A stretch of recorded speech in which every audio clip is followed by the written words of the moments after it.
హైదరాబాద్ నుండి USA, UK, Canada ఏ దేశానికైనా fastest international courier service avocai.com. Free pickup, free packing.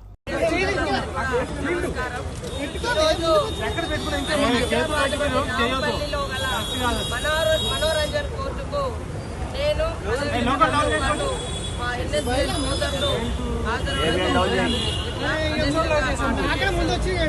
మన కృష్ణగౌడన్న, అదేవిధంగా నరేందర్ గారు, ఇంకా ఇతర సోదరులందరూ కూడా ఈరోజు అడ్వకేట్స్ మరి నాతో పాటు మిగతా క్లయింట్స్ కూడా హాజరవడం జరిగింది.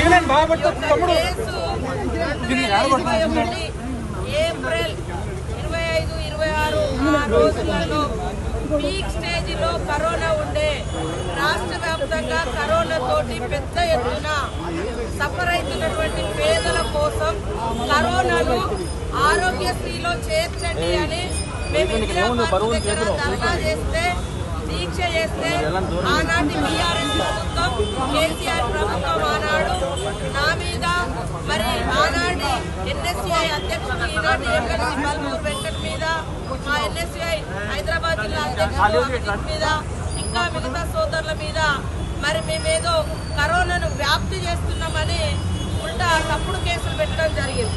మేమేమో కరోనా టైంలో ఇల్లు చూసినాము, గడప గడప తిరిగినాము, కష్టాలు చూసినాము. పేదవాళ్ళు ప్రైవేట్ హాస్పిటల్లో పోతే లక్షలలో ఖర్చు పెట్టుకోవాల్సి వస్తుంది, వేల మంది చనిపోతున్నారు.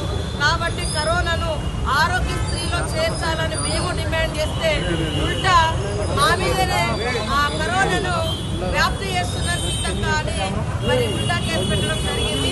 దానికోసం ఈ రోజు అటెండ్ అవ్వడం జరిగింది. సో మీరు చూస్తా ఉన్నారు, మేము పబ్లిక్ ఇంట్రెస్ట్ లో ఆ రోజు కరోనా వ్యాధి నుంచి పేదవాళ్ళను కాపాడుకోవాలనే ఉద్దేశంతో ఆరోగ్యశ్రీలో కరోనా చేర్చాలని ప్రజల యొక్క డిమాండ్, ప్రజల యొక్క అవస్థలు చూసి మేము ఆనాడు పోరాటం చేయడం జరిగింది. సుమన్ టీవీలో మీ పర్సనల్ అండ్ బిజినెస్ ప్రమోషన్స్ కోసం కింది నెంబర్కి కాంటాక్ట్ చేయండి.